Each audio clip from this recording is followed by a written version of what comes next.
O apóstolo Paulo descreve, do verso 19 até o verso 21, as obras da carne, ou seja, o que é que a carne na verdade produz. Ele está falando até agora teoricamente, falou de carne, mas agora ele então exemplifica. O que é que ele quer dizer com isso? Quando ele fala de carne, ele está falando das manifestações pecaminosas da nossa natureza. Nós temos uma natureza pecaminosa e ela se manifesta. E quando ela se manifesta, ela adquire essa conotação que está aqui nessa lista. A lista pode ser dividida em 4 categorias. Primeira, pecados de natureza sexual. Verso 19. Ora, as obras da carne são conhecidas. Paulo está dizendo, eu estou dizendo isso aqui porque eu preciso dizer, mas todo mundo sabe o que é obra da carne. Todo mundo sabe, por exemplo, que prostituição, impureza e lascívia, isso não é de Deus. Isso procede da nossa natureza pecaminosa. As primeiras obras, elas têm a ver com a sexualidade humana. Prostituição, impureza sexual e lascívia, cobiça, o desejo sexual desenfreado no tempo errado, pela pessoa errada e no modo errado. É interessante que, não só aqui, mas nas demais listas de pecados do Novo Testamento, geralmente os pecados da área sexual encabeçam. Eles vêm logo primeiro. E eu creio que a razão é que foi talvez a área mais afetada lá no Jardim do Éden, porque a primeira coisa que Deus fez depois que o primeiro casal caiu foi cobri-los, porque eles tinham vergonha de si mesmos, já apontando para o terrível estrago que o pecado faria na área sexual. Estas coisas são conhecidas, não adianta, não tem justificativa para elas. Prostituição, impureza, lascívia, e a gente pode botar aqui fornicação, adultério, todos os pecados na área sexual. É sobejamente conhecido que isso não procede de Deus e que isso é fruto da nossa natureza caída, por mais que a cultura queira dizer, por mais que a sociedade queira dizer que isso é uma coisa normal, que é natural você viver indo para a cama com seu namorado, ficar com seu namorado, trair sua mulher, trair seu esposo, ficar vendo pornografia, a homossexualidade, a prática da homoafetividade. Por mais que a sociedade queira dizer isso, a Bíblia vai continuar dizendo isso é obra da carne, isso é resultado da natureza decaída do homem, isso é conhecido. O pessoal é que tenta fechar os olhos, tenta fazer de conta que não é, tenta dizer que não é, mas a verdade de Deus permanece e tem esse fundamento. Isso é obra da carne. Elas são conhecidas, todo mundo sabe disso. O que existe é uma sociedade que quer cauterizar a consciência e quer poder praticar essas coisas com a consciência tranquila. Mas enquanto a palavra de Deus prevalecer e a verdade existir, isso aqui tem que ser chamado pelo nome que é obra da carne mesmo. Prostituição, impureza, lascívia, adultério, fornicação, prática homossexual e bestialismo, enfim, é tanta coisa que a gente nem sabe como vai terminar a lista.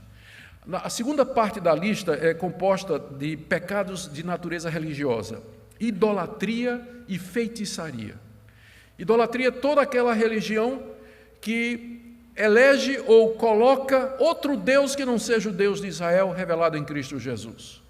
É todo aquele sistema religioso que se curva diante de divindades que foram criadas pela imaginação humana, inventada pelo artifício humano. Paulo aqui se refere, e não faltava referência aqui, às religiões da sua época. No mundo greco-romano havia as religiões de mistério importadas da Frígia, da Mesopotâmia, com rituais secretos. Havia a religião grega oficial baseada nos escritos de Homero, a Ilíada e a Odisseia. Havia a religião romana oficial, que era o culto do imperador. Havia a religião que vinha do Egito, que incluía a adoração do faraó e todo aquele panteão de animais que eram deificados na mitologia egípcia. O mundo de Paulo, o mundo do Novo Testamento, era um mundo cheio de religiões, era um mundo extremamente religioso. E Paulo diz, isso é idolatria, isso é fruto da carne, porque alguém poderia pensar, mas são pessoas que não conhecem a Deus e na sua sinceridade elas estão querendo chegar a Deus. Toda religião que não é baseada na revelação de Deus em Cristo Jesus é idolatria. Não existe inocente aqui. Não existe religião inocente, de pessoas inocentes que estão querendo fazer o seu melhor para alcançar a Deus. Paulo diz que é obra da carne, a idolatria, a adoração de ídolos e de outros deuses é obra da carne. é obra da carne. Mesma coisa a feitiçaria, é outro tipo ou está associada à idolatria, que geralmente toda religião idólatra, ela se miscui com o oculto, a procura dos poderes que estão por detrás das forças da natureza, do animismo, por exemplo, o panteísmo, tudo isso tem a ver com o ocultismo que Paulo resume aqui com a palavra feitiçaria. É uma palavra muito interessante, a palavra feitiçaria aqui, vem da palavra grega pharmakos, de onde vem a nossa palavra farmácia, porque o feiticeiro era o cara que mexia com drogas, mexia com poções. Então a feitiçaria envolvia manipulação de coisas, de líquidos, de receitas, com o fim de levar a pessoa a transe, e aqui você tem a razão, a Bíblia não fala contra drogas diretamente, mas fala indiretamente, porque está dentro do termo feitiçaria. Dentro do termo feitiçaria. Então, muito comum na época do apóstolo Paulo, ele diz, é obra da carne. Isso não é coisa do Espírito, não tem como justificar o uso da maconha. É obra da carne mesmo, é coisa de feiticeiro, é poção mágica, vamos dizer assim, né? Para você se sentir melhor, não tem como justificar, é obra da carne. Depois ele fala sobre, a próxima seção dessa lista aí, tem a ver com pecados interpessoais de relacionamento, que eu vou tratar de uma forma só. Ele fala de inimizades, porfias, ciúmes, iras, discórdias, dissensões, facções e invejas. É a categoria que tem mais pecados aqui, não é? Ele fala aqui, são quantos? Inimizade, porfia, ciúme, ira, discórdia, dissensão, facção e inveja. 8. Da lista, 8 tem a ver com relacionamentos. Então, estas coisas aqui, como inimizades, é obra da carne. Não tem como você justificar, irmão. Não tem. Não, eu sou inimigo dele porque ele me fez mal. Não quero nem falar com ele. Deletei do meu Facebook, bloqueei o cara. Tá. Bom, tem uns cabeça de vento imbecis que a gente tem que bloquear mesmo, não tem jeito. Mas eu quis só dar um exemplo de que você não tem como justificar a inimizade com o irmão em Cristo Jesus, pelo menos, ou com outras pessoas. Sempre a carne está envolvida com isso. Sempre a carne está envolvida. É obra da carne. Vem inimizade, porfias, ciúmes, iras. Não tem como justificar. É obra da carne. O apóstolo Paulo está claro aqui. Dissensões, facções, que divide as pessoas, né, formando grupos, invejas. Tudo isso é obra da carne. Por isso que Paulo começou dizendo, é conhecido, não tem como justificar. Não tenta justificar isso aqui, meu irmão, na sua vida, porque é conhecidamente coisa da nossa natureza pecaminosa. As obras da carne são conhecidas.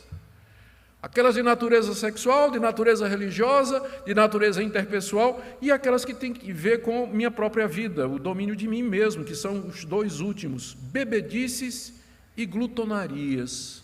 A embriaguez, a falta de domínio próprio de pessoas que abusam do álcool ou de qualquer outro tipo de substância. E a glutonaria, que é o abuso da comida mesmo, que a gente às vezes não tem muita coragem de falar a respeito disso aqui, não é? Mas está na lista de obras da carne. Alguns vão dizer, bom, Paulo, bebedice e glutonaria, Paulo tem em mente aqui as orgias que eram comuns no Império Romano, e de fato era mesmo. Na época do apóstolo Paulo, as orgias eram conhecidas, as pessoas passavam semanas bebendo, comendo, tendo relações sexuais, eram farras, verdadeiros bacanais. Aliás, a palavra bacanal vem do deus Baco, né, que era o deus do vinho e que era o patrono desse tipo de coisa que acontecia no Império Romano. Era muito comum esse tipo de coisa lá. Paulo talvez esteja fazendo uma referência a isso, que seja, mas não deixa de ser uma referência para nós também. A questão da beber demais e comer demais também. E Paulo diz, e coisas semelhantes, que a lista não é exaustiva, por mais intensa que ela seja, ela não é exaustiva. Tem coisas semelhantes a essas. Qual é o ponto do apóstolo Paulo? Ele está dizendo que toda vez que você tenta se justificar diante de Deus, pelos seus próprios méritos, é isso aqui que vai se manifestar em sua vida. A verdade a seu respeito vai aparecer. Porque a lei, ela como que estimula isso, ela provoca isso, ela desperta isso em nós. Por isso que, como eu disse no vocabulário de Paulo, estar debaixo da lei, viver na carne, é a mesma coisa. É a mesma coisa, estar debaixo da lei e viver na carne é a mesma coisa. E o resultado, o reflexo, é isso aqui na vida das pessoas. E as pessoas, não adianta tentar diante de Deus justificar esse tipo de comportamento, porque essas obras são conhecidas. Mesmo pessoas que não são cristãs sabem que esse tipo de coisa não pode proceder de Deus. Não procede de Deus. E Paulo adverte, meus irmãos, veja que a advertência no final do verso 21. A respeito dessas coisas, eu declaro para vocês agora, como já anteriormente eu preveni. Ele se refere ao fato de que quando ele esteve lá na Galácia, pregando o evangelho nas igrejas, ele já tinha falado sobre esse assunto, não? Ele está retornando ao ponto e disse, olha, vocês lembram que eu já preveni vocês a respeito disso. Os que praticam esse tipo de coisa não herdarão o reino de Deus. Quem vive na prática dessas coisas não herdará o reino de Deus. Por quê? Porque está evidente de que ele não foi regenerado. Está evidente que ele está tentando se justificar por méritos. Está evidente que ele pensa que o caminho da salvação é pela lei. Ele não conheceu a graça, ele não conheceu Jesus Cristo. E o resultado é que estas coisas se manifestam na vida dele e ele não tem poder para controlar isso. Ele pode ter capa de religioso, usar paletó e gravata, usos e costumes, Bíblia embaixo do braço, não perde um culto, mas é essa a natureza dele. Ele pratica estas coisas, umas em maior escala do que outras, outras mais intensamente do que outras, mas ele vive na prática dessas coisas. Note bem, o crente verdadeiro, eventualmente ele pode cair numa dessas coisas, mas como eu disse, é um pneu em 5.000 quilômetros. O que não é de Deus, ele vive na prática disso. Ele não consegue vencer isso. Mesmo que ele tenha consciência, ele não consegue subjugar isso, mas estas coisas caracterizam a sua vida, a prática delas. E aqui está um bom teste que você pode fazer a respeito da sua segurança de salvação ou da sua expectativa e esperança de que após a morte você vai ser recebido por Deus nos céus. Você vive na prática dessas coisas. Eu não estou perguntando se você algum dia não cometeu alguma dessas coisas, mas a minha pergunta é se você é dominado por essas coisas, se estas coisas têm um domínio sobre a sua vida, porque se tiver, então acendeu a luz vermelha, meu irmão. E aí você deve examinar a sua vida e deve prestar atenção, porque os sintomas e os sinais aqui, de acordo com o que Paulo está dizendo, é de que você está naquela categoria de pessoas que vivem na carne, debaixo da lei, e que não herdarão o reino de Deus, não entrarão naquele reino eterno que o Senhor Jesus nos conquistou pela sua morte e ressurreição.